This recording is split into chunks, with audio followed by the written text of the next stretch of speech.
우리들은 에베소서 4장 25절에서 28절 말씀을 보겠습니다.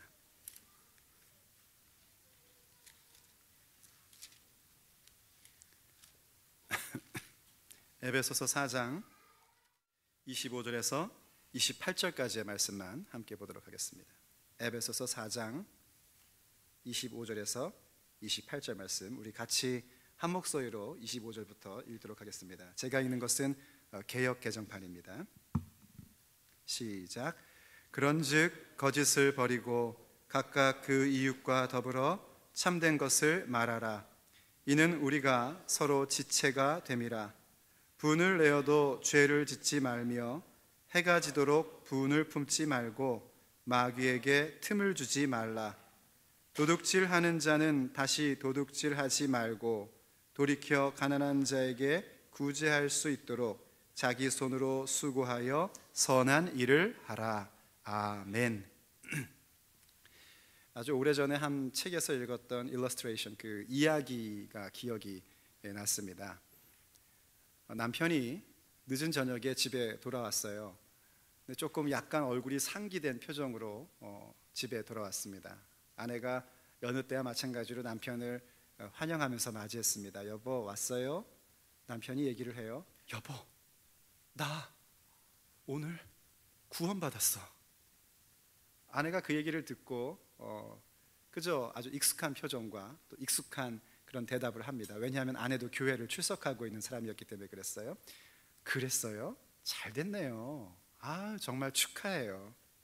그리고 나서 이제 저녁을 먹고 그리고 잠시 시간이 지났는데 아내가 방에서 좀 집에서 뭔가 술 냄새가 나는 듯한 그런 느낌이 들어서 얼른 나와서 부엌을 가봤습니다.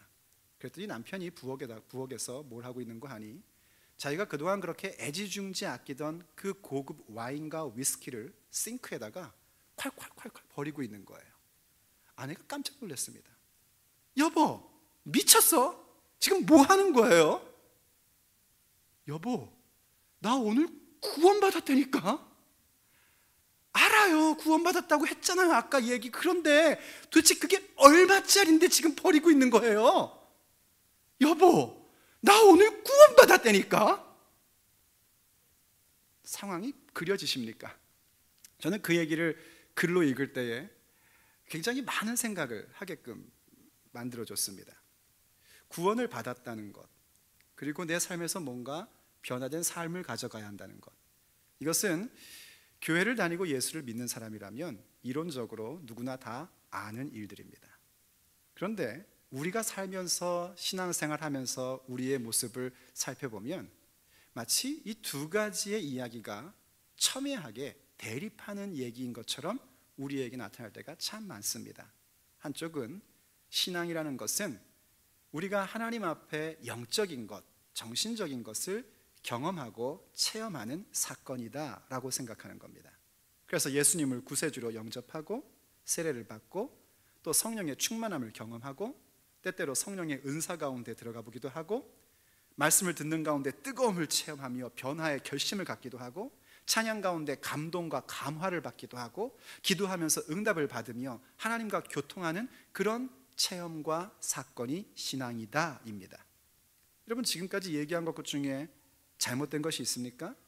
우리에게 필요 없는 것이 있습니까? 아닙니다. 전부 다 우리에게 꼭 있어야 하는 사건들이요, 체험들입니다. 그러나 그것만으로 완성이라고 볼 수는 없습니다. 그런가 하면 다른 한편에서는 신앙이라는 것은 내 삶의 변화다 하는 것을 강력하게 주장하는 사람들이 있습니다. 신앙이라는 것은 내 삶이 변화되는 것이고 인간성 자체가 바뀌는 것이고 인격의 변화이며 그래서 사람들을 보는 표정이 바뀔 수밖에 없는 것이고 말투가 바뀌고 모든 사람들에게 대하는 태도 자체가 바뀌고 그래서 가난한 사람들한테 항상 관심을 갖게 되며 봉사하게 된다, 이른바 기독교 윤리의 삶을 사는 것이다 라고 얘기하는 분들도 있습니다. 지금 얘기한 것들 중에 잘못된 것이 있습니까? 아닙니다. 마땅히 예수의 사람들이 반드시 가져야 할 기독교 윤리의 부분입니다.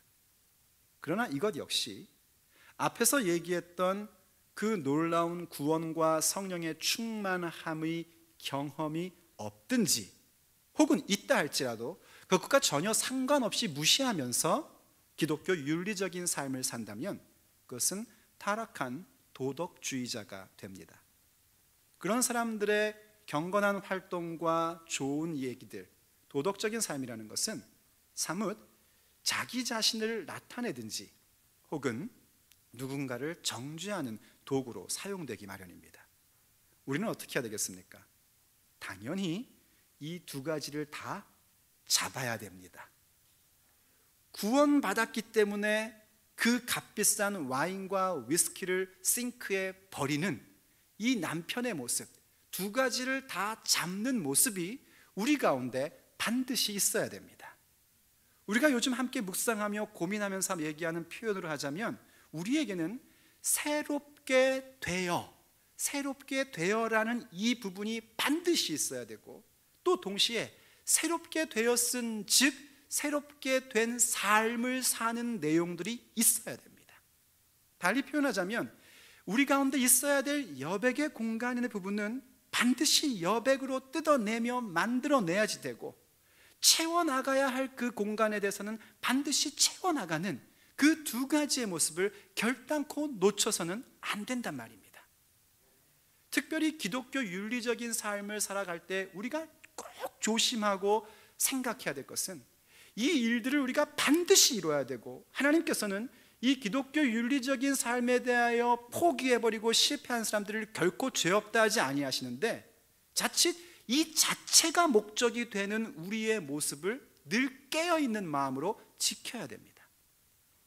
우리가 하나님 앞에서 기독교 윤리적인 삶을 사는 목적은 다른 데 있는 것이 아니라 하나님께서 우리의 삶을 향하여 가지고 계신 온전한 계획을 이루기 위해서입니다. 그리스도의 장성한 분량에 이르는 그 충만함이 우리 가운데 있게 하기 위해서 여백의 공간은 여백의 공간으로, 조금만 뭔가 그려지고 삐져나오는 우리의 생활 속에서 다시 지우고 없애고 떼어내는 일을 하는 것이며, 또 채워넣어야 될 부분들에 대하여 최선을 다해서 채워 넣는 작업을 하고 있는 겁니다. 목적을 잃어버린 채로 그렇게 살아버리면 자칫 잘못하면 우리는 예수님 시대의 바리새인과 같은 그런 어리석음을 범할 수 있는 겁니다. 오늘 우리가 함께 고민하며 얘기 나눌 것이 뭔가, 그것은 바로 신앙에 있어서 우리가 체험하고 경험하는 영적인 부분이 아니라 실제로 기독교 윤리적인 삶에서 우리가 어떤 모습을 가져야 되냐, 이제 새 사람을 입었은 즉 우리는 과연 어떤 삶을 추구하며 어떠한 여백의 공간을 만들어내고 어떠한 부분을 채워나가야 하느냐 하는 부분들을 함께 고민하며 나눌 것입니다. 그런데 그 이야기를 들을 때 우리는 꼭 기억해야 됩니다.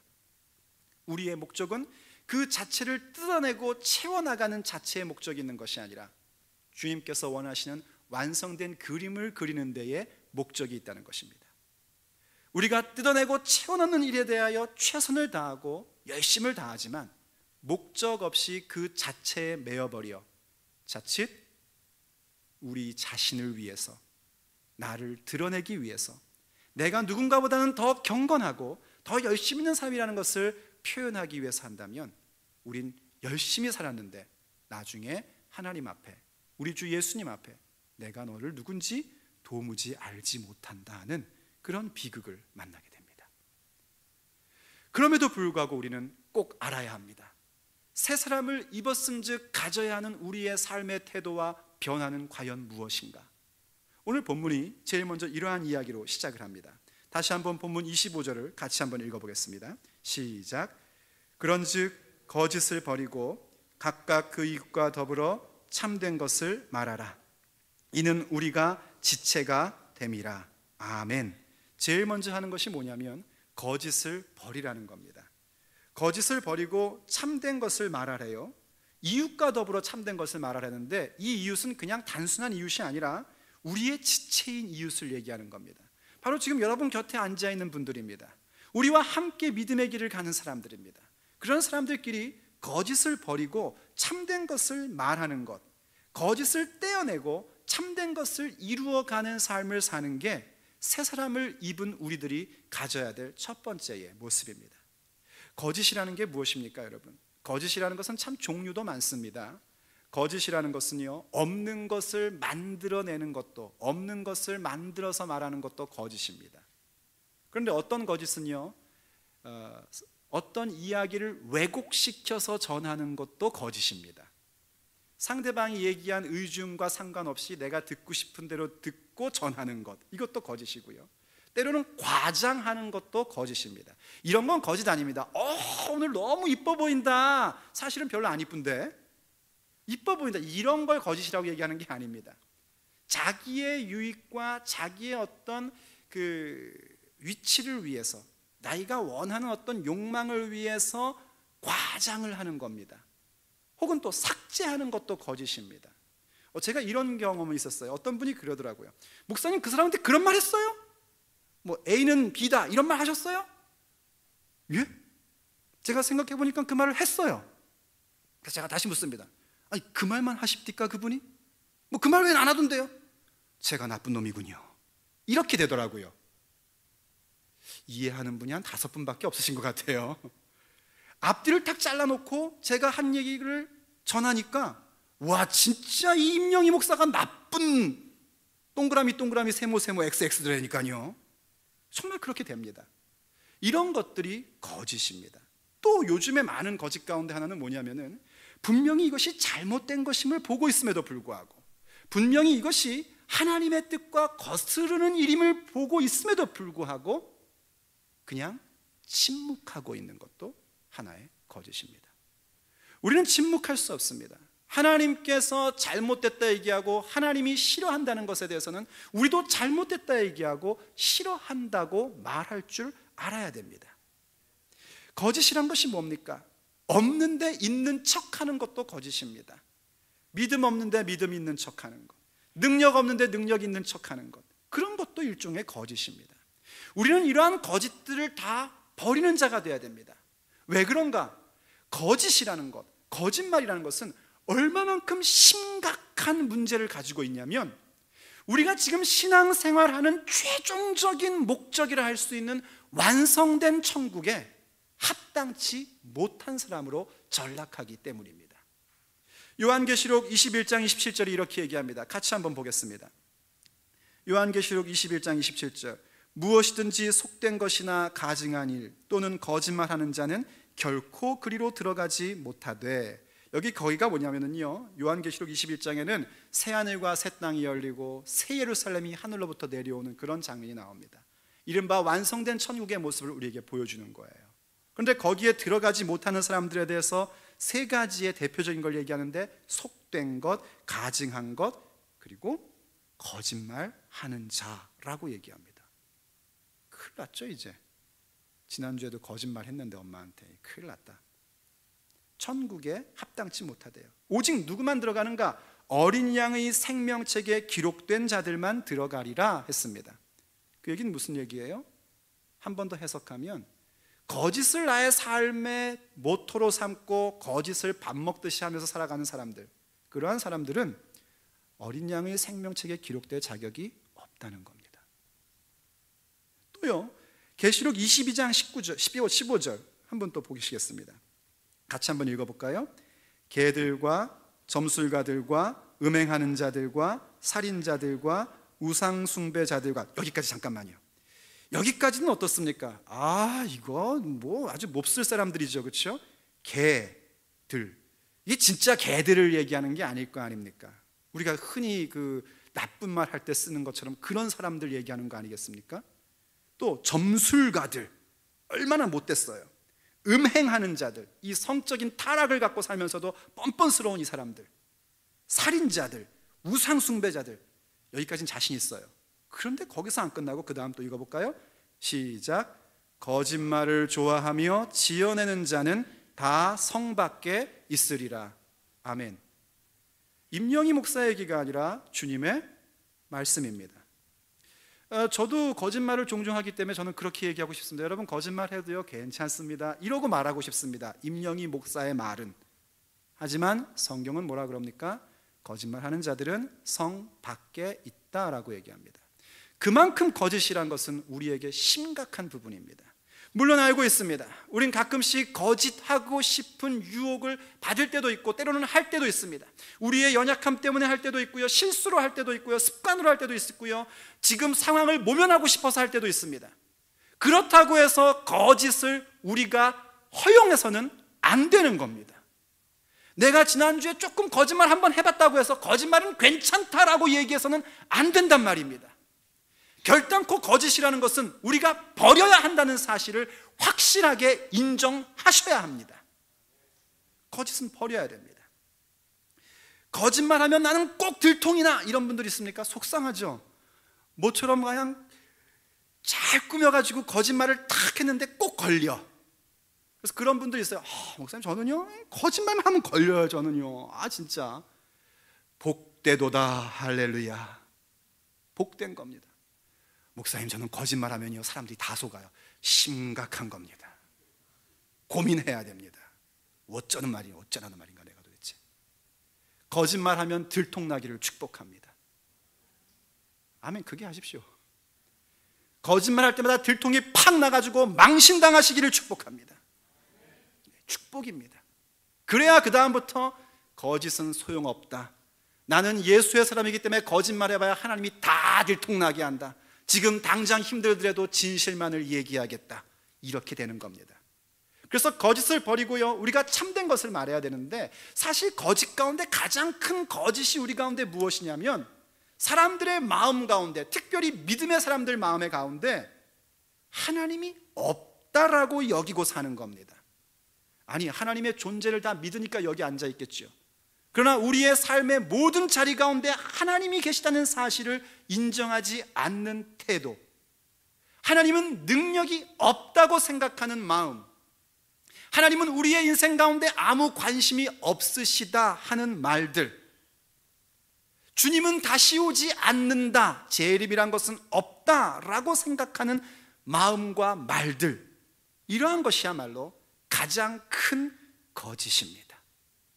우리는 이제는 그 거짓을 다 버리는 자가 되어야 됩니다. 그리고 우리의 이웃인 지체들과 함께 참된 것을 말하는 자로 서야 합니다.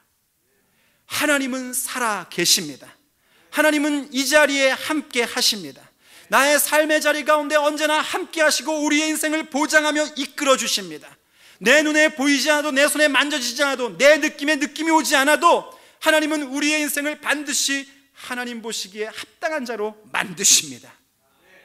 그것을 말하는 자로 서는 것이 우리가 새 사람을 입었은 즉 가져야 하는 당연한 태도인 겁니다.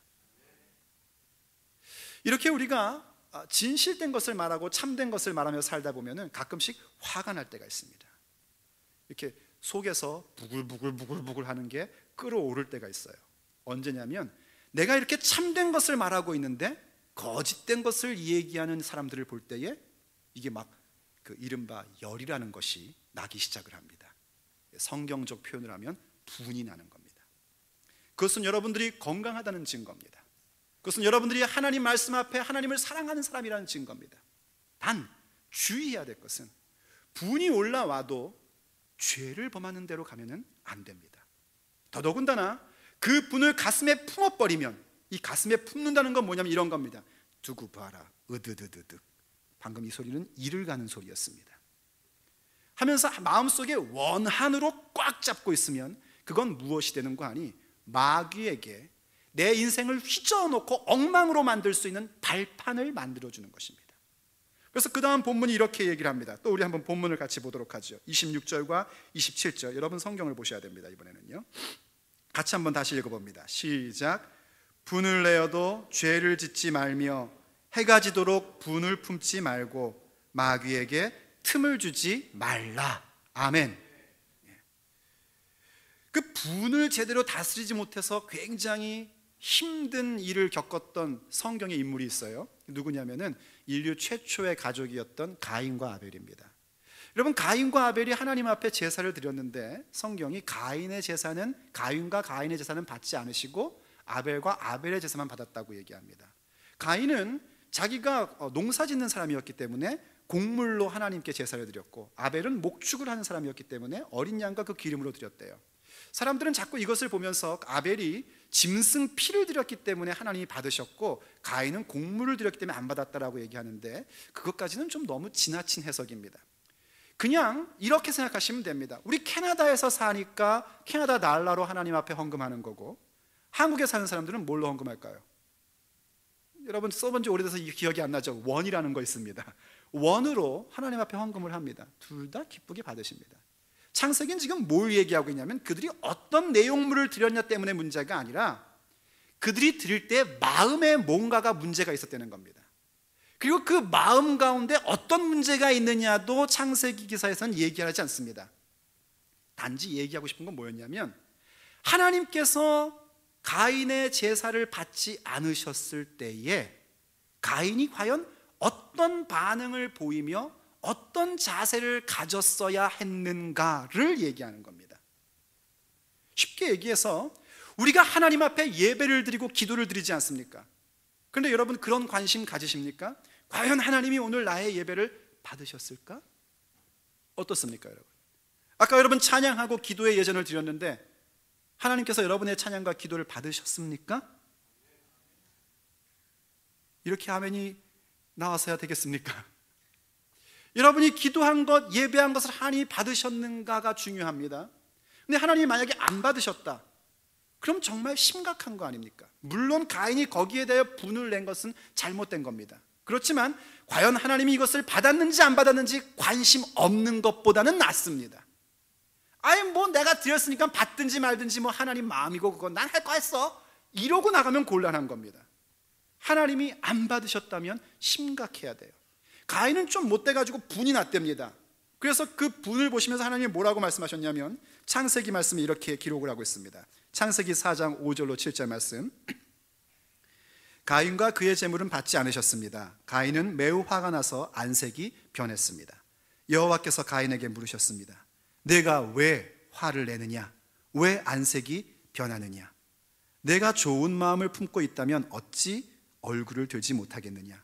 내가 좋은 마음을 품지 않으면 죄가 너를 지배하려 할 것이다. 같이 읽을게요. 죄는 너를 다스리고 싶어 하지만 너는 죄를 다스려야 한다. 아멘. 성경 아닌 것 같죠? 꼭 쉬운 성경이라서 그렇습니다. 죄는 우리를 다스리고 싶어 합니다. 그런데 그 죄는 우리를 다스리게 내버려두면 안 되고 우리가 그 죄를 다스리는 자가 돼야 된다입니다. 하나님께서 나의 예배를 뭔가 안 받으시고 내 기도를 듣지 않으신 것 같다, 응답이 없다 했을 때에 우리가 그거에 대해 심각한 고민을 하는 것은 건강한 신앙입니다. 그리고 어떻게 해야 되는가? 내가 뭔가 죄가 있고 문제가 있다면 이것을 내가 다스리는 자로 설 수 있어야 됩니다. 더더군다나 예배를 받지 않으시는 부분이 아니라 우리의 일상 속에서 거짓되고 문제가 있고 하나님을 거역하는 무리들을 볼 때에 아무렇지도 않다, 이건 정말 심각한 겁니다. 내 자녀가 하나님 앞에 기도할 줄 모르고 예배할 줄 모르는데 그냥 요번에 스트레이트 A 받아서 괜찮다 라고 생각한다면 우린 정말 너무너무나 심각한 상황 가운데 있는 겁니다. 제 아무리 스트레이트 A를 받았어도 하나님을 경외할 줄 모르고 예배할 줄 모르고 주 앞에 기도할 줄 모른다면 거기에 대하여 화가 나야 됩니다. 어찌 네가 하나님을 경외할 줄 모른단 말이냐, 어찌 네가 하나님의 말씀을 읽을 줄 모른단 말이냐 하고 속이 상해야 됩니다. 너무 속이 상해서 침이 막 튕기네요. 그래야 됩니다. 그런데 그때 조심할 게 뭐냐면, 화를 내되 화가 나는 것은 당연한 것인데 그 화로 인하여 죄를 범하지 않도록 정신을 차려야 된단 말입니다. 어떻게 죄로 가는가? 이 화가 나중에는 나의 의가 되고 상대방을 부정해버리는 모습으로 가버리게 됩니다. 그래서 어떻게 해야 된다고요? 해가 지기까지 이 화를 품고 있지 말라고 합니다. 화라는 것은 어떤 기대했던 것에 대한 부분이 무너짐으로써 나타나는 것이기 때문에 이 부분을 잘 컨트롤해서 이 죄를 다스리지 않으면 자칫 마귀에게 발판을 주는, 틈을 줘버리는 그런 안타까운 일들을 우리가 겪게 되는 것입니다. 그래서 시편 기자가 이런 고백을 했었습니다. 시편 4편 2절과 4절에서요 2절 말씀에서 이렇게 얘기를 해요. 사람들이여 언제까지 나를 부끄럽게 하려는가? 언제까지 잘못된 일을 좋아하고 거짓된 신들을 따르려는가? 어떻습니까? 화가 났죠? 화나야 될 거 아닙니까? 정말 보기만 해도 부끄러운 행동들을 하고 보기만 해도 가슴 아픈 행동들을 하니까 화가 난 거 아닙니까? 언제까지 잘못된 일을 좋아할 겁니까? 언제까지 거짓된 우상들을 따를 겁니까? 정말 화가 난 겁니다. 그런데 이 시인이 저녁에 집에 돌아와 잠을 자기 전에, 이 시편 4편이 저녁 기도의 시편이에요. 잠을 자기 전에 무엇을 얘기하는가? 이렇게 얘기를 합니다. 같이 한번 읽어보죠. 4절입니다. 화가 난다고 죄를 짓지 말라. 너희는 잠들기 전에 조용히 자기 마음을 살펴보라. 아멘. 화가 난다고 해서 죄를 짓지 말라는 겁니다.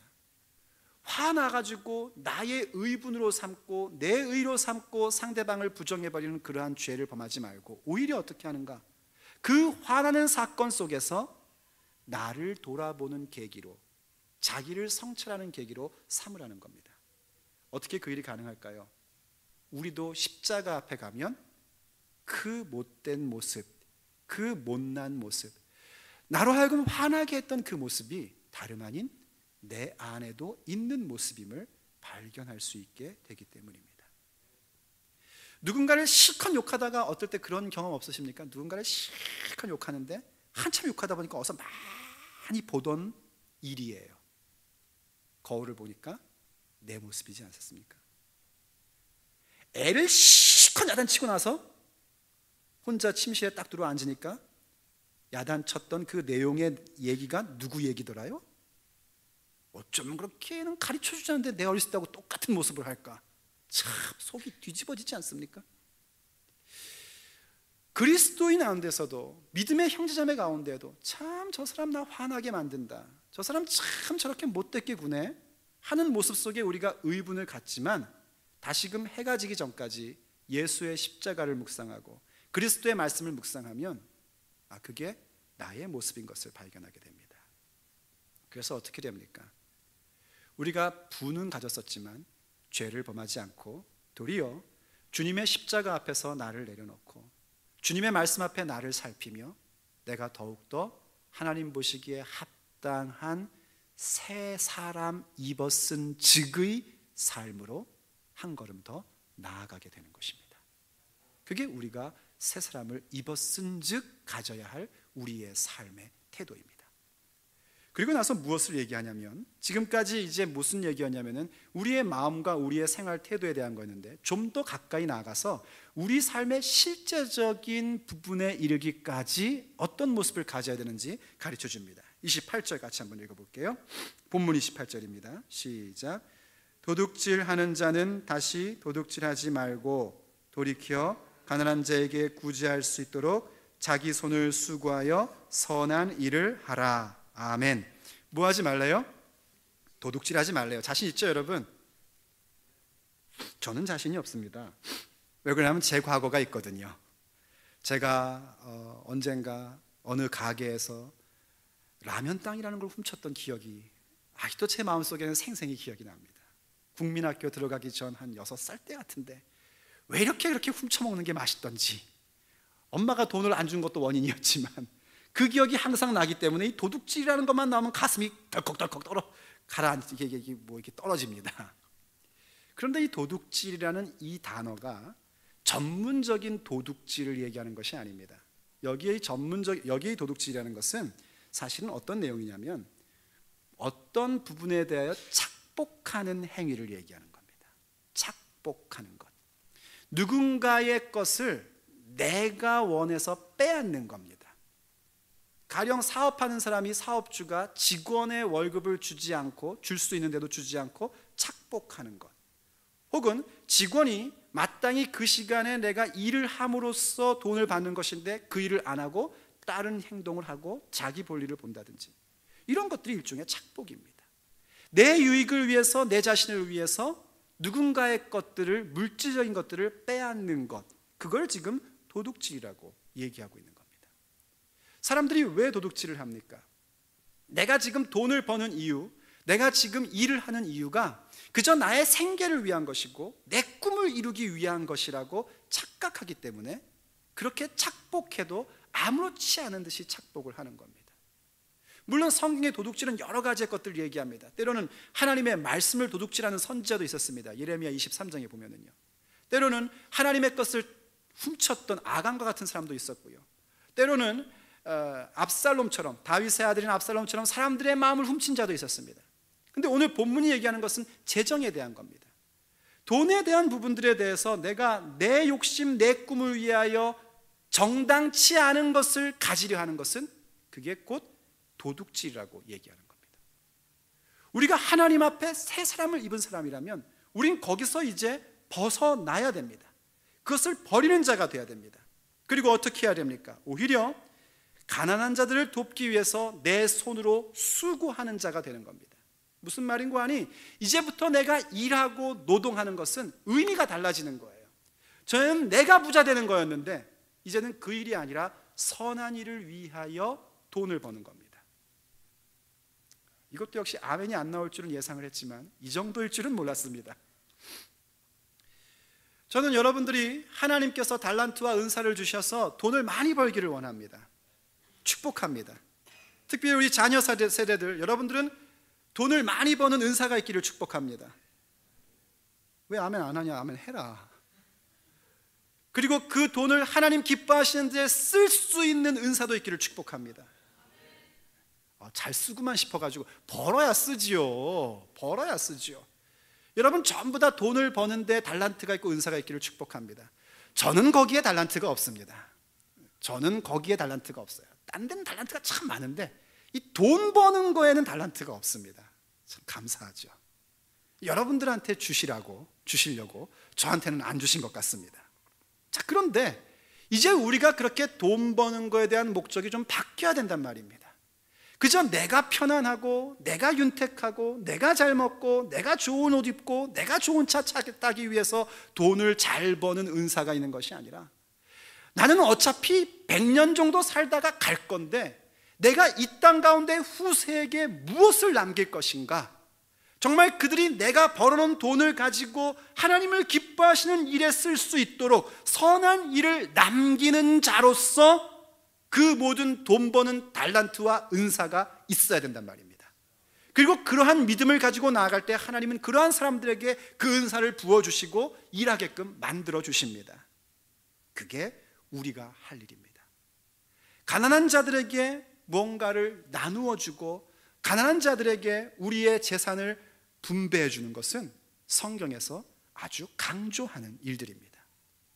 예수님께서요, 마지막 잡혀가실 때에 사람들이 그런 생각을 하는 거예요. 예수님, 마리아가 예수님께 향유옥합을 깼을 때에 왜 가난한 자들을 안 돕습니까? 이렇게 얘기하니까 예수님께서 나는 너희들과 잠깐 있지만 가난한 자는 항상 있다. 이 말씀 때문에 우린 가난한 자 돕는 게 마치 이순희처럼 가는데, 예수님께서 가룟 유다에게 네 할 일을 가서 해라 했을 때 예수님은 빨리 너 가서 나 팔아먹어, 네 계획한 대로, 이 얘기였는데 다른 제자들은 어떻게 생각했답니까?